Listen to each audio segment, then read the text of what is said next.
ओम शांति। आज 9 जनवरी 2022 के अव्यक्त महावाक्य रिवाज है 21/12/1989। हेडलाइन है त्रिदेव रचयिता द्वारा वरदानों की प्राप्ति। आज बाबा ने कहा, आज त्रिदेव रचयिता अपनी साकारी और आकारी रचना को देख रहे हैं।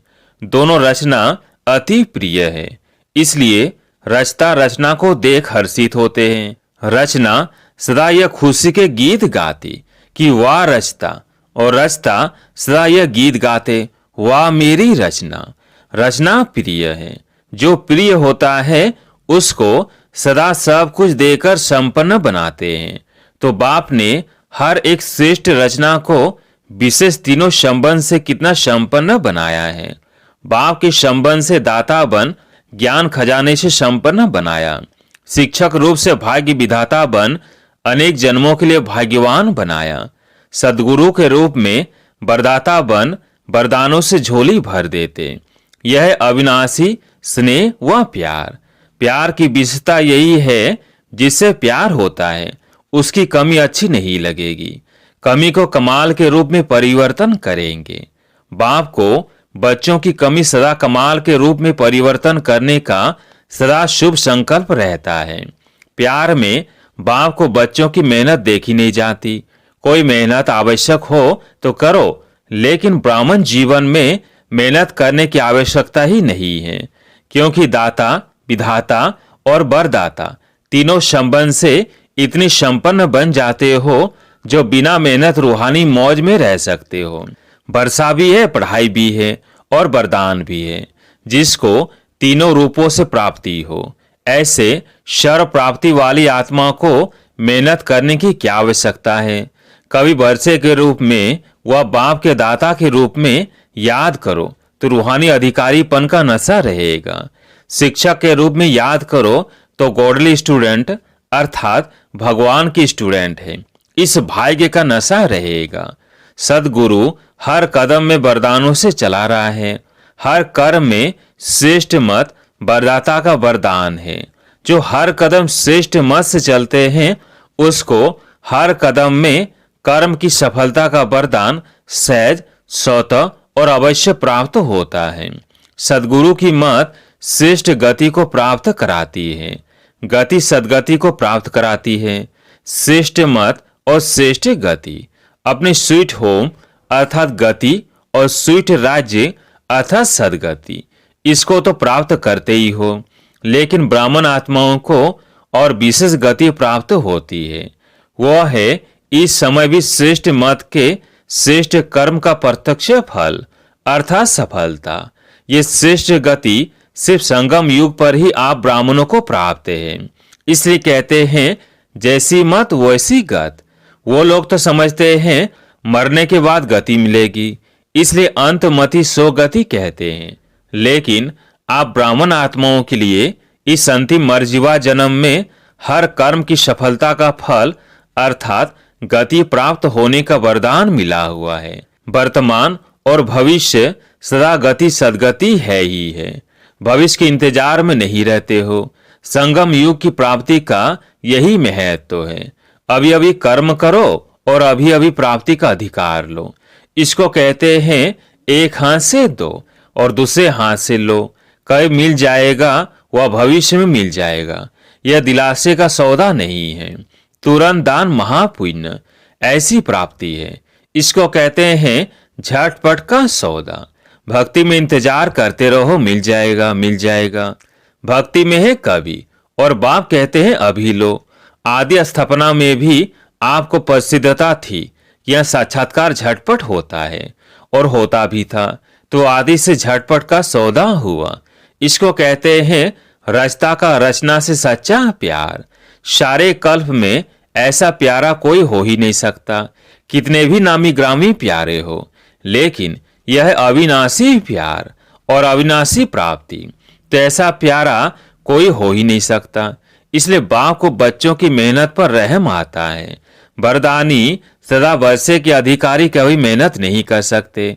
भाग्य विधाता शिक्षक के भाग्यवान बच्चे सदा पास हुई ऑनर होते हैं, न फेल होते हैं न कोई व्यर्थ बात फील करते हैं। मेहनत करने के कारण दो ही है, या तो माया के विघ्नों से फेल हो जाते, वह संबंध संपर्क में, चाहे ब्राह्मणों के चाहे अज्ञानियों के, दोनों संबंध में कर्म में आते छोटी सी बात में व्यर्थ फील कर देते हैं, जिसको आप लोग फ्लू की बीमारी कहते हो। फ्लू क्या करता है? एक तो सैकिंग अर्थात हलचल होती है, उसमें शरीर हिलता है और यह आत्मा की स्थिति हिलती है, मन हिलता है और मुख कड़वा हो जाता है, या भी मुख से कड़वे बोल बोलने लग पड़ते हैं। और क्या होता है? कभी सर्दी कभी गर्मी चढ़ जाती है। यहाँ भी जब फीलिंग आती है तो अंदर जोश आता है, गर्मी चढ़ती है। इसने यह क्यों कहा, यह क्यों किया, यह जोश है, अनुभवी तो होना। और क्या होता है? खाना पीना कुछ अच्छा नहीं लगता है। यहाँ भी कोई अच्छी ज्ञान की बात भी सुनाएंगे तो भी उनको अच्छी नहीं लगेगी। आखिर रिजल्ट क्या होती? कमजोरी आ जाती है। यहाँ भी कुछ समय तक कमजोरी चलती है। इसलिए न फेल हो न फील करो। बाप दादा श्रेष्ठ मत देते हैं, शुद्ध फीलिंग रहे। मैं सर्वश्रेष्ठ अर्थात कोटों में कोई आत्मा हूं। मैं देवात्मा, महान आत्मा, ब्राह्मण आत्मा, विशेष पाठधारी आत्मा हूं। इस फीलिंग में रहने वाले को व्यर्थ फीलिंग का फ्लू नहीं होगा। इस शुद्ध फीलिंग में रहो।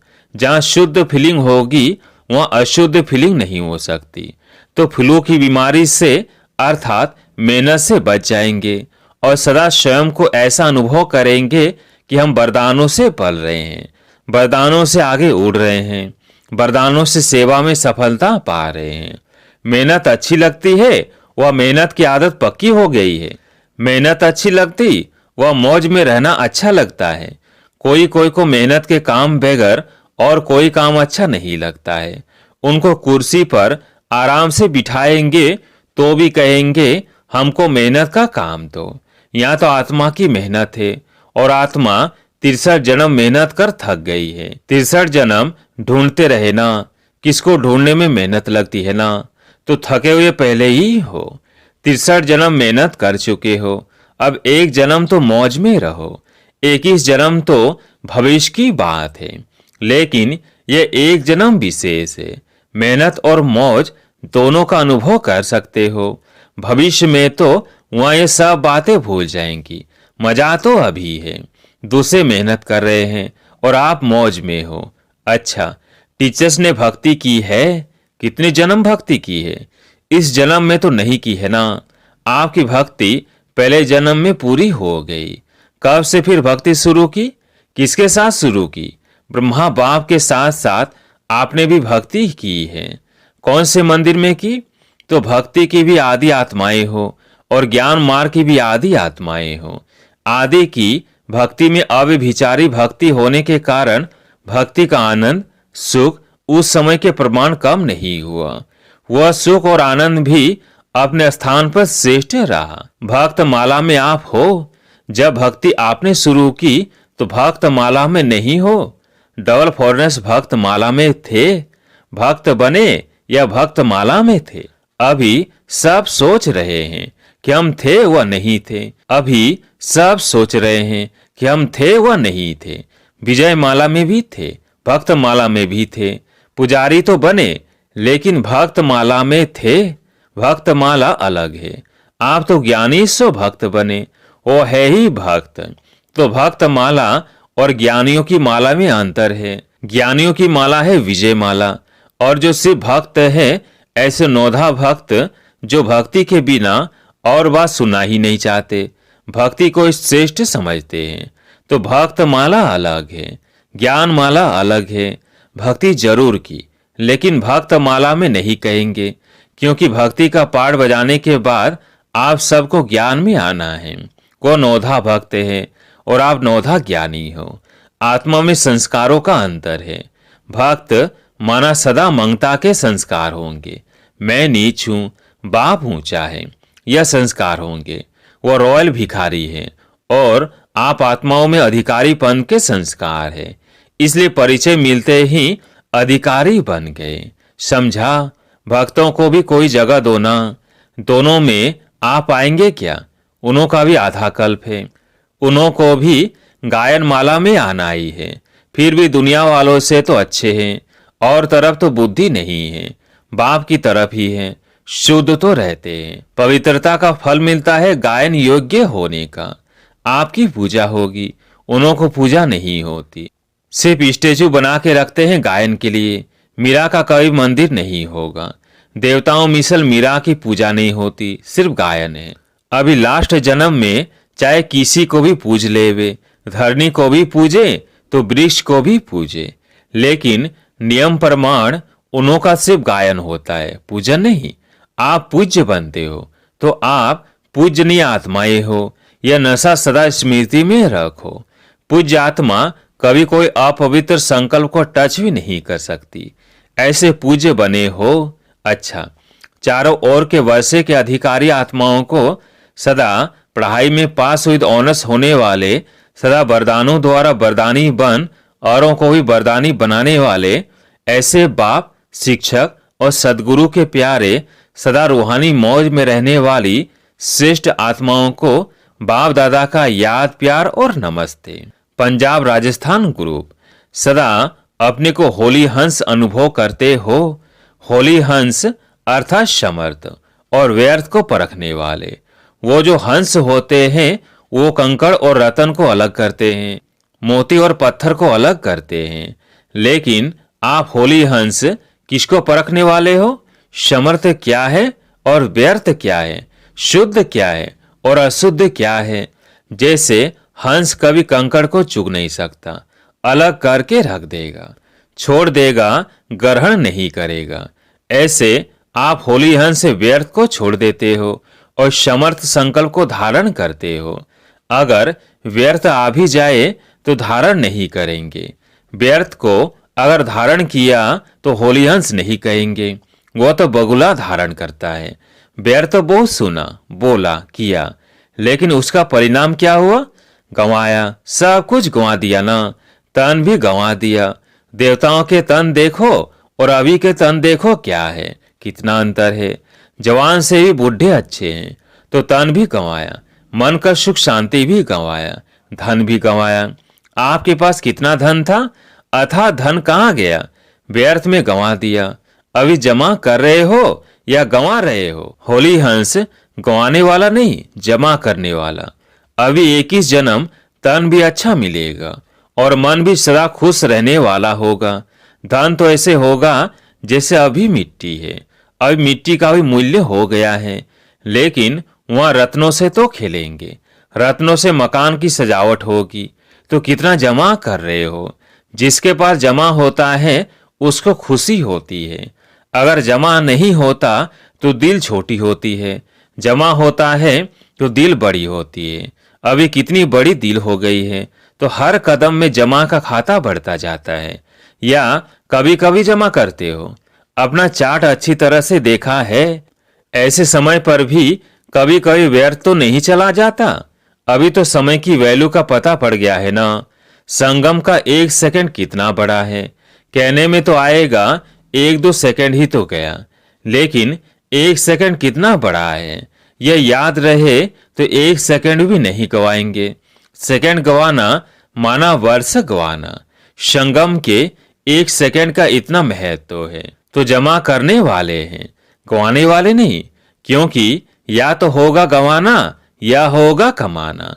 सारे कल्प में कमाई करने का समय अभी है।